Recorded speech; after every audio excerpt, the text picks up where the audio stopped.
Hello everyone, welcome to all on Matrix classes. My self doctor Gaurav Vijay. बेटा आज जो अपन discuss करने वाले हैं वो है हमारा वर्क एनर्जी थ्योरम।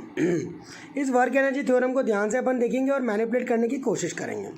सबसे पहली बात जो वर्क एनर्जी थ्योरम के अंदर बात आती है वो आती है क्या, वर्क डन जो होता है वो किसके बराबर होता है, चेंज इन काइनेटिक एनर्जी के।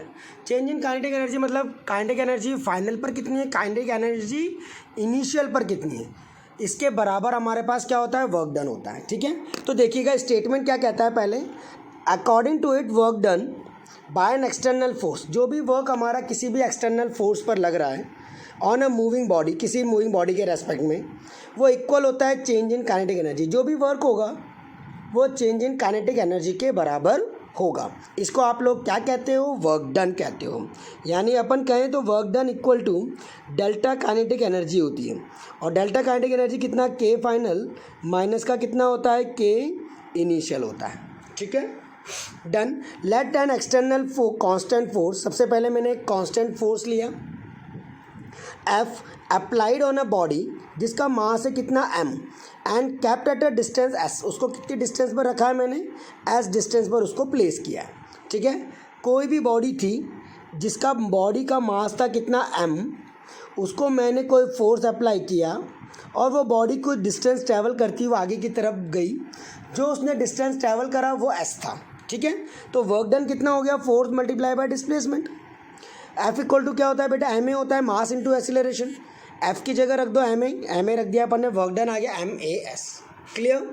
नाउ अगर कोई भी इनिशियल और फाइनल वेलोसिटी किसी बॉडी की अगर वो यू है और वी है, तो बेटा वही न्यूटन का सेकेंड लॉ लगता है, थर्ड लॉ लगता है, न्यूटन का थर्ड लॉ, क्योंकि सेकेंड में तो हमारा u t plus half a t square होता है। थर्ड लॉ लगता है वेलोसिटीज़ का, v square equal to u square plus का कितना 2as।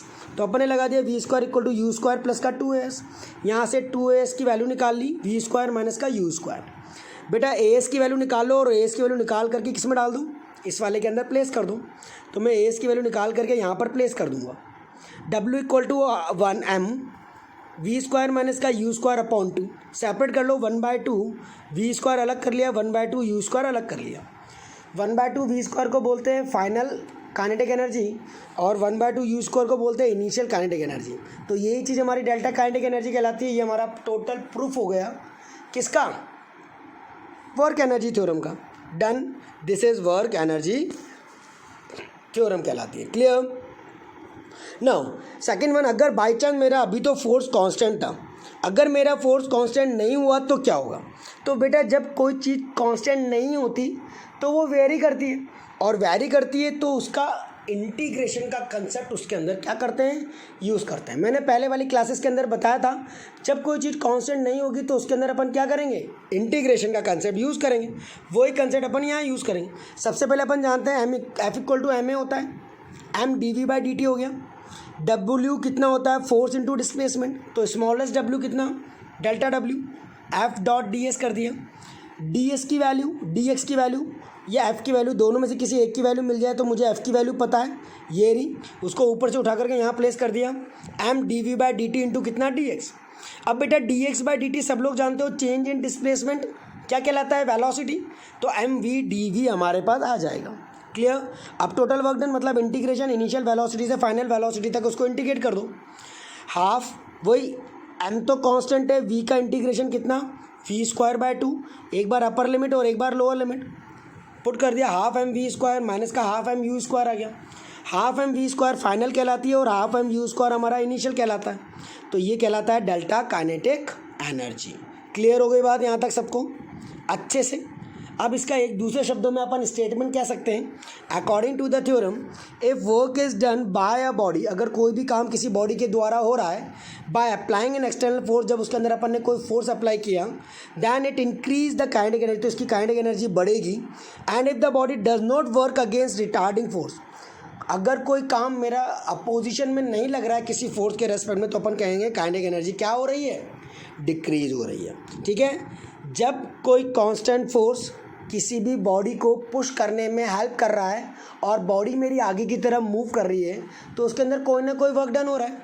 किसकी वजह से हो रहा है, काइनेटिक एनर्जी की वजह से हो रहा है, क्योंकि फोर्स बढ़ रहा है तो उसकी काइनेटिक एनर्जी क्या होगी, बढ़ेगी। And if body does not work, अगर बॉडी कोई काम नहीं कर रही है तो उसके अंदर रिटार्डिंग फोर्स होगा और काइनेटिक एनर्जी क्या हो जाएगी, डिक्रीज हो जाएगी। Clear. If there is no change in velocity, अगर बाई चांस कोई चेंज नहीं हो रहा है किसके अंदर, वेलोसिटी में कोई चेंज नहीं हो रहा है, with the application of force, मतलब मेरा फोर्स इतना कैपेबल नहीं है कि किसी बॉडी को वो मूव करा सके, तो अपन कहते हैं उसके अंदर कोई वेलोसिटी में चेंज ही नहीं आया। और अगर वेलोसिटी में चेंज नहीं आया तो कोई काइनेटिक एनर्जी भी चेंज नहीं होगी। ठीक है। So work done by the force is zero, इसलिए वर्क डन कितना हो जाएगा, जीरो हो जाएगा। सेम मैं इसके लिए एक छोटा सा एग्जांपल देता हूँ। अब body moving in a circular path, एक बॉडी एक सर्कुलर पाथ में मूव कर रही है, एक कांस्टेंट स्पीड से कर रही है। So in this a centripetal force, देखा होगा आप लोगों ने, जैसे ये हमारा पास है, कोई बॉडी अगर मूव करती है तो इसके ऊपर बेटा ऊपर की तरफ एक फोर्स लगता है mv, यहाँ से एक फोर्स लगता है, यहाँ से एक फोर्स लगता है और ये एक फोर्स लगता है। ये जो भी फोर्स लगते हैं इन सबको क्या कहा जाता है, सेंट्रीपिटल फोर्स कहा जाता है। और इस सेंट्रीपिटल फोर्स की वैल्यू होती है mv²/r, क्योंकि ये रेडियस के साथ वेरी करता है परपेंडिकुलरली। ठीक है, इसी को कहते हैं सेंट्रीपिटल फोर्स भी क्या हो जाएगा फिर हमारा, जीरो हो जाएगा, क्योंकि वेलोसिटी नहीं रहेगी। Done. Okay, now proceed to the next one. एक छोटा सा न्यूमेरिकल करते हैं ताकि आप लोगों को वर्क एनर्जी थ्योरम का कंसेप्ट समझ में आए। अब पॉइंट मास 2 kg, एक बॉडी है जिसका मास कितना है हमारा 2 kg है। स्टार्ट मूविंग फ्रॉम रेस्ट पर से मूव करना शुरू किया, मतलब इसकी इनिशियल वेलोसिटी कितनी थी, 0 थी। Under the action of resulting force, इसके अंदर कोई ना कोई रिजल्टिंग फोर्स मेरा लग रहा है, such that x equal to कितना है, t³ कितना है हमारा 3 है। Find the total work done in the first 2 second. अब इसको बेटा दो तरीके से कर सकते हैं, मुझे वर्क डन निकालना है, टाइम दे दिया मुझे 2 सेकेंड का, टाइम कितना दे दिया, 2 सेकेंड का टाइम दे दिया। दो तरीके से निकाल सकते हैं, एक बार वेरिएबल मानते हुए और एक बार direct work energy theorem apply करते हुए। अगर मैं वर्क एनर्जी लगा रहा हूँ तो देखो ध्यान से, ये वर्क एनर्जी का कंसेप्ट है, यहाँ से इतना सा delta W equal to change in kinetic energy, half mv² हो गया, हाफ mu 0 है इसलिए u वाली टर्म 0 हो गई, तो पूरा इनिशियल काइनेटिक एनर्जी 0 हो गया। तो बेटा हाफ m मास दे रखा है मुझे 2, और वेलोसिटी को मैं क्या लिख सकता हूँ, dx/ कितना dt, तो ये क्या है हमारा dx/ कितना dt। अब dx/dt मतलब हमारी जो इक्वेशन है इसको डिफ्रेंशिएट कर दो, x को डिफ्रेंशिएट किया टाइम के रेस्पेक्ट में, तो 3t²/3 है, 3 से 3 कट जाएगा, t² आ जाएगा, तो t² आ गया। अब इसी t को अपन यहाँ पर क्या करेंगे, स्क्वायर कर देंगे, तो t² का स्क्वायर कितना, t⁴, तो कितना आ गया t⁴। अब t पुट कर दो 2 सेकेंड्स, तो 2 प्लेस कर दिया, 2⁴ कितना आ गया 16। ये एक तरीका हो गया हमारे पास जो इसको जनरलाइज कर रहा है। अब इसका दूसरा तरीका देखना बेटा, जो नॉर्मल है, जिसके अंदर मुझे वर्क एनर्जी थ्योरम को याद रखने की ज़रूरत नहीं है। अगर क्वेश्चन में नहीं कहे कि इस क्वेश्चन को वर्क एनर्जी थ्योरम से करना है तो आप लोग डायरेक्ट भी कर सकते हो। कैसे, लिसन केयरफुली, ध्यान से इस चीज़ को देखना बेटा। सबसे पहली बात, x इक्वल टू कितना दे रखा है, t³/3, पहले इसको डिफ्रेंशिएट कर लिया, dx/dt कितना 3t²/3, तो t² आ गया। क्लियर। अब एक्सीलरेशन निकालेंगे, a इक्वल टू कितना होता है dv/ कितना dt, dv/dt को क्या लिख सकते हो, d²x/dt², मतलब एक बार और डिफ्रेंशिएशन, तो t² का डिफ्रेंशिएशन कितना हो गया 2t हो गया। नेट फोर्स निकालेंगे, F इक्वल टू कितना ma होता है, m मुझे पता है, a की वैल्यू मैंने निकाल ली, ये रही 2t, उठा करके पुट कर दिया। वर्क डन क्या होता है, फोर्स इंटू डिस्प्लेसमेंट, इंटीग्रेशन कर दो, फोर्स की वैल्यू मुझे पता लग गई 4t प्लस का कितना t² और dt, 4t³ तो 4t⁴ कितना आ गया 4, यानी आ गया हमारे पास 2⁴, क्योंकि t की जगह पुट कर दो, 2 क्वेश्चन में गिवन है, प्लेस कर दिया। 16 जूल आंसर यहाँ से भी आ रहा था, 16 जूल आंसर यहाँ से भी आ रहा था। Clear, got it. बहुत ही ईजी, बट 2 मेथड से कर सकते हैं, दोनों मेथड मैंने यहाँ डिस्प्ले कर रखे हैं, ध्यान से देखो और करो। अब बेटा अगला टॉपिक आता है हमारा law of conservation of energy. Conservation का मतलब होता है कंजर्व मतलब कांस्टेंट। एनर्जी हमेशा क्या रहती है, कांस्टेंट होती है, सिर्फ ये चेंज होती है वन फॉर्म से अनदर फॉर्मेट में। तो according to this law the sum of total energy, जो भी होगा हर काइंड का किसी भी आइसोलेटेड सिस्टम पर, आइसोलेटेड मतलब रैंडम सिस्टम, जैसे ये किसी भी रैंडम सिस्टम पर remain constant at all time, ये हर बार कांस्टेंट रहेगा। That is the total amount of mechanical energy of the body remain constant. Total amount में जो भी हमारी मैकेनिकल एनर्जी है वो क्या है, कांस्टेंट है। Clear. Also energy can not be created not destroy, ना तो अपन इसको बना सकते हैं ना ही अपन इसको बिगाड़ सकते हैं, सिर्फ चेंज कर सकते हैं इसको एक फॉर्म से दूसरी फॉर्मेट में। इसका सबसे अच्छा एग्जांपल मैंने प्रीवियस क्लास में लिया था, ग्रेविटेशनल पोटेंशियल एनर्जी और काइनेटिक एनर्जी वाला, जहाँ पर मैंने बताया था कि टोटल एनर्जी हर प्लेस पर बराबर रहती है। याद आया? बॉल वाला केस लिया था मैंने, ऊपर से कोई बॉल को ड्रॉप किया था, वो एक बार बी वाली पोजीशन पे आई थी, फिर सी वाली पोजीशन पर आई थी। वो वाला एग्जाम्पल इसके अंदर बिल्कुल ठीक बैठता है। Clear? Now proceed to the next one. अगले पर आना बेटा, conservative force and conservation of mechanical energy. What is conservative force? सबसे पहले कंजर्व का मतलब ही समझ में आ रहा है, कांस्टेंट। ठीक है, तो कंजर्वेटिव फोर्स क्या होता है बेटा? देखना, a force is said to be conservative a work done by और अगेंस्ट, वर्क डन उसके रेस्पेक्ट में या उसके खिलाफ लग जो रहा है, द फोर्स जो भी उसके अंदर हमारा क्या लगेगा, फोर्स अप्लाई होगा। The force in moving a body depend only on initial और फाइनल, ये सिर्फ और सिर्फ इनिशियल और फाइनल पर ही डिपेंड करेगी, रेस्ट ऑफ द डेटा पर डिपेंड नहीं करेगी, पोजीशन पर डिपेंड कर रही है बस। And not on the nature of the path, ये नहीं देखेगी कि कैसा हमारा पाथ है, सिर्फ इनिशियल और फाइनल पोजीशन पर डिपेंड करती है। ठीक है, उसको कंजर्वेटिव कहते हैं। कंजर्वेटिव मतलब कांस्टेंट जो इनिशियल और फाइनल पोजीशन पर डिपेंड करेगी, वही हमारा कंजर्वेटिव फोर्स कहलाएगा। This mean work done by और against a conservative force in a moving body by और अगेंस्ट ओवर एनी पाथ, किसी भी पाथ पर, क्या, any path between fixed initial and final position, जिसके अंदर एक इनिशियल और एक फाइनल पोजीशन है, विल बी द सेम, वो हमेशा क्या रहेगी हमारी, सेम रहेगा। क्लियर? जैसे gravitational force, elastic force, electrostatic force et cetera, ये सारे वो फोर्सेज है जो इसके अंदर जनरेट किए जाते हैं। आ जाएगा ना सबको अच्छे से, और अपन यूज़ करेंगे। नॉन कंजर्वेटिव फोर्स क्या क्या होते हैं? Non conservative force, the force is said to be non conservative if जो भी वर्क डन उसके अंदर हो रहा है बाय और against the force in moving a body from one position to another, वो एक पोजीशन से दूसरी पोजीशन पर जा रहा है, डिपेंड ऑन पाथ, ये पाथ को पे ऊपर डिपेंड करेगा जो भी अपन फॉलो कर रहे हैं, बिटवीन दीज टू पोजीशन। जैसे विस्कस फोर्स, फ्रिक्शनल फोर्स, जैसे हमारा पाथ जो बहुत ज़्यादा रफ है, तो जो रफ़ फोर्स होता है उसके ऊपर, जैसे ये बॉडी है, अगर ये रफ़ सरफेस पर रखी हुई है, मैं इसके ऊपर इधर फोर्स लगा रहा हूँ, तो ऑटोमेटिकली इधर एक फोर्स लगेगा जिसको आप क्या कहोगे, फ्रिक्शनल फोर्स कहोगे, और वो यहाँ पर अप्लाई हो रहा है। ठीक है, तो ये नॉन कंजर्वेटिव होते हैं। कोई भी फोर्स जो नॉन कंजर्वेटिव है, अगर उसके अंदर वर्क डन उसके रेस्पेक्ट में या उसके अलावा जो लग रहा है, वो डिपेंड करता है किसके ऊपर, पाथ, किस तरीके का पाथ आप उसके अंदर फॉलो कर रहे हो। ठीक है, conservation of mechanical energy, mechanical energy का कंजर्वेशन कुछ भी नहीं है बेटा, वही है kinetic energy plus potential energy को क्या कहते हैं अपन, मैकेनिकल एनर्जी का चेंज कहा जाता है। ठीक है, डन। चलो अब देखो, वर्क डन, वही वर्क एनर्जी थ्योरम को मैंने यूज़ किया, delta kinetic energy, the work done against conservative force field, ये हमेशा किसके बराबर होता है, एडिशनल एनर्जी के बराबर होता है जो अपन ने स्टोर किया है किसी भी सिस्टम में।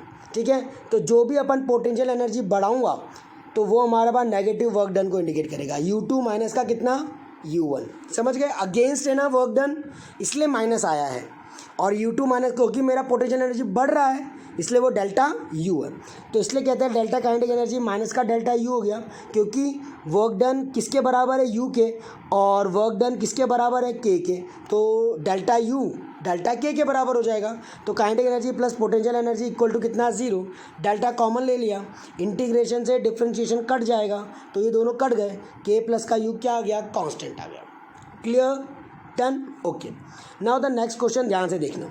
अब ब्लॉक है जिसका मास है 2 kg, इनिशियली एट रेस्ट, ये किस पर है, रेस्ट पर है, मतलब U की वैल्यू फिर से क्या हो गई बेटा, 0 हो गई। इस ड्रॉप फ्रॉम ए हाइट, इसको मैंने फेंका, कितनी हाइट से, 5 मीटर की हाइट से फेंका, on to a small spring, एक छोटी सी स्प्रिंग के ऊपर फेंका।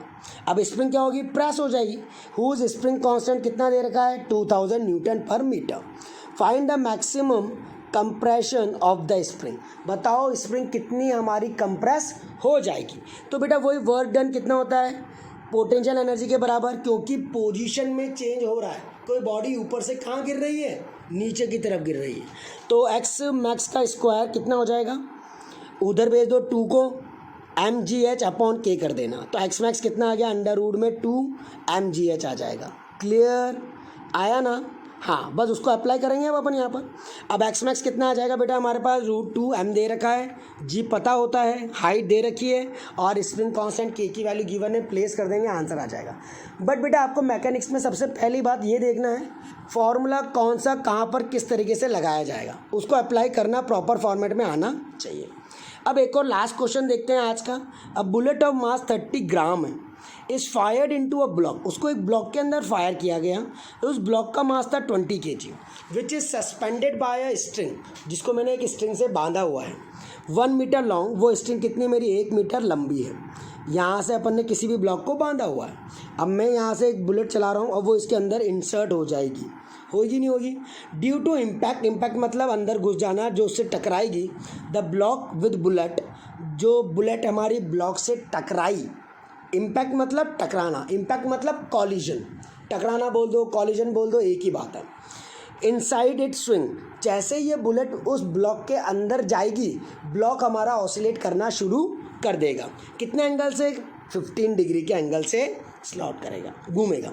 Determine the velocity of the bullet, bullet की वेलोसिटी बतानी है, कितनी वेलोसिटी से मैं बुलेट को फायर करूंगा या कितनी वेलोसिटी से बुलेट ऑटोमेटिकली फायर होगी कि वो ब्लॉक के अंदर घुस जाए और फिर उस ब्लॉक को स्विंग करवाए आगे और पीछे, कितने एंगल से? 15 डिग्री के। ठीक है, तो लिसन केयरफुली। सबसे पहले वही 1 मीटर अपन ने बांध दिया, बुलेट ये रही हमारी बुलेट, इसकी वेलोसिटी v मान ली, ब्लॉक के अंदर भेजा, जैसे ही ब्लॉक के अंदर गई ये कितने एंगल से टिल्ट हो गई? 15 डिग्री के एंगल से वैरी करने लगी। जहाँ से इसका मेन पोर्शन से हाइट अपन ने देख लिया, ये कितना है? h है। कितना है ये बेटा? h है। और टोटल लेंथ कितनी थी हमारी? l थी। तो मास बुलेट का कितना है? 30 ग्राम है, 30 × 10⁻³ kg कर दिया। ब्लॉक का मास कितना है हमारा? 20 kg है। Velocity of the block, bullet को v मान लिया और कैपिटल V हमारे पास वेलोसिटी हो गई ब्लॉक की विद बुलेट, दोनों की मिला करके। यहाँ पर जो वेलोसिटी होगी वो कैपिटल V है और यहाँ जो बुलेट की वेलोसिटी है वो स्मॉल v है। याद रखना इस चीज़ को। जब दोनों एक दूसरे के अंदर आ गई ना बेटा, तो वो कैपिटल V बन गई। अब मेरे पास momentum before, momentum after, momentum का कंसेप्ट लगाया है। मोमेंटम बिफोर कितना होता है? Law of conservation of momentum में mv हमारा पहले था, बाद में दोनों का मास ऐड हो गया क्योंकि बुलेट भी ब्लॉक के अंदर घुस गई है, तो m प्लस का m इंटू कितना? कैपिटल V कर दिया। यहाँ से कैपिटल V की वैल्यू निकाल ली, कितनी आ गई हमारी? This one is the value of capital V, ये आ गया कैपिटल V। अब बेटा बिल्कुल वही सेम, m की वैल्यू दे रखी है 0.03 कर दिया क्योंकि ग्राम में दे रखा था, किलोग्राम में convert, small v as it is, तो कैपिटल V की 0.0015 टाइम्स ऑफ v आ गया। Now kinetic energy of mean position कितना? काइनेटिक एनर्जी कितना होता है बेटा? Half mv²। m कितना? दोनों का टोटल, m प्लस का m इंटू v²। m कितना है? 20 और v छोटा वाला m कितना है? 0.03 और कैपिटल v² की वैल्यू ये रही, यहाँ पे पुट कर देंगे, इसको उठा करके डाल दिया, इतना जूल आ गया। अभी भी v की वैल्यू नहीं आई है। अब काइनेटिक एनर्जी को निकालेंगे। काइनेटिक एनर्जी किसके बराबर होती है? चेंज इन पोटेंशियल, वही पोटेंशियल एनर्जी के बराबर होती है u के। तो अब पोटेंशियल एनर्जी को निकालने की कोशिश। पोटेंशियल एनर्जी कितना होता है पहले इधर देख लो, कैपिटल M प्लस का M g इंटू एच। अब h कैसे निकालूं बेटा? h को देखो कैसे निकाला गया है, ध्यान से देखना, 1 कंपोनेंट तोड़ दिया गया, ये h, इतने में से, इस पूरे में से ये छोटा वाला हिस्सा 1 cos थीटा माइनस कर दो, 1 cos 15 डिग्री माइनस कर दो, तो जो चीज़ आएगी वो हमारा h आ जाएगी, h की वैल्यू प्लेस कर दी। अब वही हमारा प्रीवियस वाला कितना होता है? काइनेटिक एनर्जी और पोटेंशियल एनर्जी दोनों को इक्वेट कर दूंगा, तो दोनों को मैंने इक्वेट कर दिया। ये हमारे पास क्या आया था? काइनेटिक एनर्जी, और ये हमारे पास क्या आया? Potential energy. दोनों को इक्वेट कर दिया, we get the value of v। Got it? Understand the topic, बहुत अच्छे से इस टॉपिक को करो और इसके क्वेश्चंस करो। एग्जामिनेशन के अंदर वर्क एनर्जी थ्योरम 4 नंबर का आता है, उसका एक न्यूमेरिकल 4 नंबर का आता है, तो पूरा टोटल 8 नंबर का क्वेश्चन तैयार होता है बेटा। तो be concentrate on the topic and do well of this one. ठीक है, till then bye bye. Like and subscribe ज़रूर करिएगा ताकि चैनल को अपन आगे की तरफ ग्रो कर सकें। Thank you so much, bye.